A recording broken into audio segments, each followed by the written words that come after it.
Okay, I'm going to go through all the Boolean operators and how they correspond to all the different logic gates.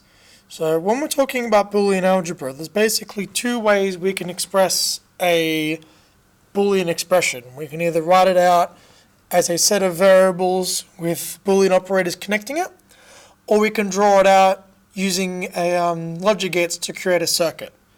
And using logic gates is another useful way of drawing a Boolean expression, because sometimes we want to be able to build our Boolean expressions in hardware, like if we were building a computer or something, we have to build it out of like physical transistors. And logic gates are a nice abstraction away from transistors that allow us to deal with the smallest atomic element being a Boolean operator rather than like an electronic transistor.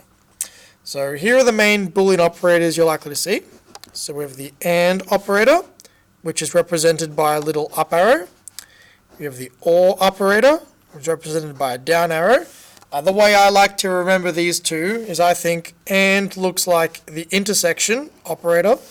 And intersection means you're in both sets. You're in set A and set B. And the OR operator looks like the union symbol. And you're in the union if you're in at least one of the two sets, right? So that's the way I remember AND and OR.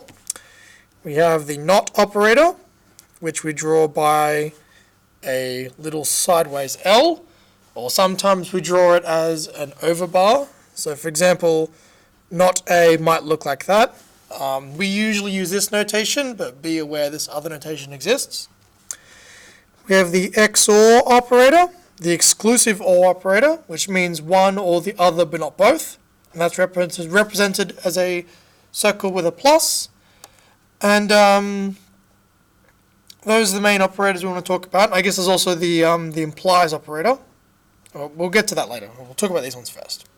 So I'm going to describe the action of each of these operators by drawing its truth table. And the truth table is essentially an enumeration of all possible combinations of inputs and what the outputs are going to be. So let's look at the truth table for AND. The AND operator is an operator that takes in two inputs. So I'll call the inputs X and Y. And the output is X and Y. Okay? So I'm going to enumerate all the options. 0, you can use 0 and 1, or you can use false and true. It doesn't matter. I like to use 0 and 1.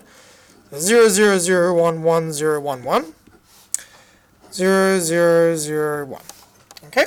So the AND operator is true when both of the inputs are true. That is, when X is true and when Y is true. That's why it's called the AND operator. And the logic gate that represents it is drawn like this. Okay? So that's the AND gate. The OR operator is true when at least one of the two inputs is true. And this is a bit different from the English definition of OR. You got to be careful here, right?